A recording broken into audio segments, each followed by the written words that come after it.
دخلنا معه للعرس وأغلق الباب. وأخيرا جاءت بقية العذارى أيضا قائلات: يا سيد يا سيد افتح لنا.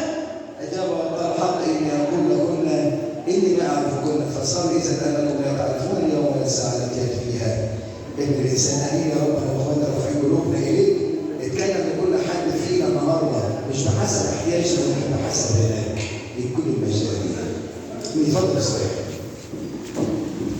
حابب الشباب يكون مركز معايا ومش عايز حد يطلع ولا يدخل. الموضوع كبير جدا النهارده.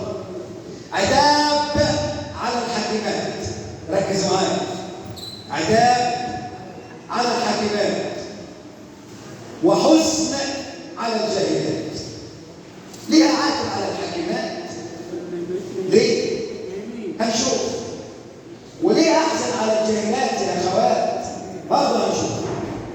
انجيل متى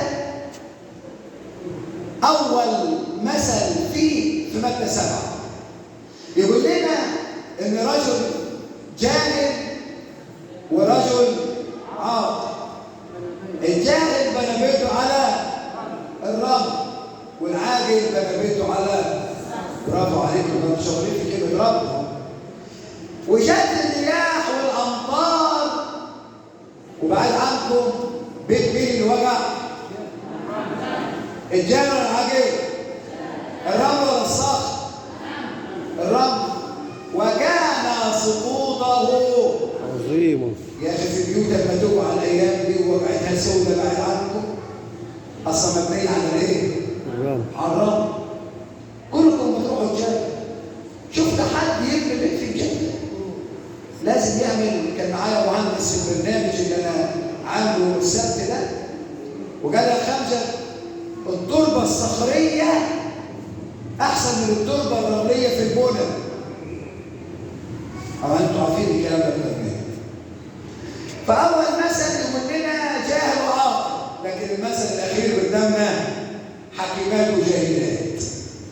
وعايز يقول لنا العالم مقسوم له نصين يا حبايب، يا اما جاهل يا اما حكيم. والناس الايام دي حكماء ولا جاهلات؟ حكيمات ولا جاهلات؟ الفريقين قدامي دلوقتي. فريقين قدامي. سريعا حابب اقول الفكره دي علشان في وسطينا خدام حلوين وخدمات. ركزوا معايا. في 3 امثال قدامي.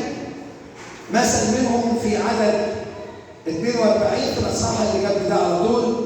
اسهروا لانكم لا تعلمون في اي ساعه ياتي ربكم واعلموا. وهكذا. وابتدى يقول لنا في عدد 45 من هو العبد الامين الحكيم الذي اقامه سيده على خدمه ليعطيهم الطعام. ونكمل. ففي مثل بيكلمنا عن العبد الامين. والمثل